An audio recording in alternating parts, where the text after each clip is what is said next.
Continúo por acá, dejo el link a la primera parte del video en la descripción. Me preguntan si la moral cristiana, me parece que en líneas generales está bien. Estoy a favor de la prohibición del sexo premarital. No, el- tampoco me agrada demasiado la promiscuidad sexual, pero esto es algo que viene en el combo con la fundamentación mitológica de la moral cristiana, que es precisamente lo que me desagrada. El cristianismo absorbió muchos rasgos de la sociedad patriarcal en el verdadero sentido del término, donde se originó. Entonces, este elemento, la prohibición del sexo premarital, que era propio de la sociedad patriarcal, de la religión que origina la sociedad patriarcal, del culto a los antepasados, se transfirió al dios pater, al dios cristiano. Esto es algo que tiene que ver con el fundamento mitológico de esa moral, precisamente. Tampoco veo la promiscuidad sexual como algo bueno, es algo propio de una sociedad decadente que no me agrada demasiado. Sí, estoy en contra de que se prohíba. ¿Es la sociología una ciencia? ¿Por qué no? Curiosa esta pregunta. Bueno, le voy a arruinar el chiste, yo creo que la sociología sí es una ciencia. Hay más pseudosociología, y me refiero a pseudociencia que se estudia en las universidades, que cualquier otra ciencia o incluso que todas las demás ciencias puestas juntas. Hay más fraudes, hay más fraudes sociológicos que fraudes biológicos, físicos, etcétera, puesto todo juntos. Pero sí, la sociología es posible estudiar, la sociedad es posible de estudiar con métodos científicos. Y se lo ha hecho esto. En la escuela francesa de Durkheim tenían un método rigurosamente científico para estudiar la sociedad. La sociología la tiene muy difícil haciendo predicciones, porque es muy difícil, incluso haciéndolas es muy difícil corroborar que va a tener una cierta vaguedad la descripción de la predicción, que va a ser muy difícil corroborar si se cumplió o no. Hay casos, hay unos pocos casos donde esto es así. Em, Durkheim decía que en las crisis económicas llamadas U, que se inician con un abrupto derrumbe de la economía, una meseta y una igualmente abrupta recuperación, Durkheim decía que hay tantos suicidios en la recuperación como en la caída, lo cual contradice al sentido común. Y esto se vio en la crisis de 2008-2012, estamos hablando de hechos registrados estadísticamente. Pero es una excepción, la tiene muy difícil la sociología, lo mismo que la psicología la tiene muy difícil para hacer predicciones. Por lo tanto, para, para mantenerse en el campo de la ciencia, lo que tienen que hacer es buscar elementos cuantificables, ver qué se puede contar, medir y pesar, y, y buscar explicaciones sintéticas que sean lo más elegantes posible, es decir, que expliquen muchos fenómenos distintos con, con muy pocos con muy pocos postulados básicos, expliquen lo más posible con la menor cantidad de postulados básicos, expliquen la mayor cantidad posible de fenómenos. Esto es lo que en esto tiene que consistir el rigor científico de la sociología y muy especialmente de la psicología, que la psicología tiene también problemas para cuantificar, tiene un problema añadido que no tiene la sociología. Um, Me preguntan, pienso que 1984 de Orwell está siendo usado como un manual de instrucciones por algunos tiranos. Yo creo que hay veces que sí. Por ejemplo, en las universidades hoy en día se está enseñando literalmente que 2 más 2 son 5.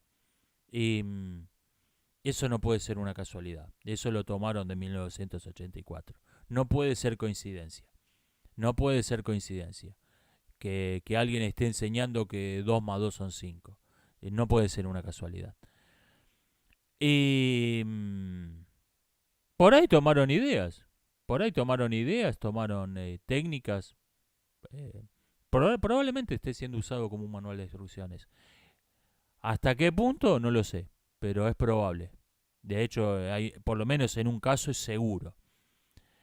Y hablando de Orwell, varias personas no captaron que me referí con Oceania está en guerra con Asia Oriental, Oceania siempre ha estado en guerra con Asia Oriental. Es una referencia a 1984. Hay un capítulo donde están en una guerra. En 1984 hay una guerra perpetua entre tres imperios totalitarios. Y siempre están en guerra dos contra el tercero y van rotando. La guerra no termina nunca. En un momento se dan vuelta y el que había sido el enemigo pasa a ser aliado y el que había sido el aliado pasa a ser enemigo. Y en el Ministerio de la Verdad, que es el que se ocupa de regular las mentiras oficiales, están eliminando todos los registros de toneladas de propaganda, registros históricos, periódicos, y mientras un altoparlante informa, Oceania está en guerra con Asia Oriental. Oceania siempre ha estado en guerra con Asia Oriental. O sea, no es que la semana pasada éramos aliados y ahora estamos en guerra.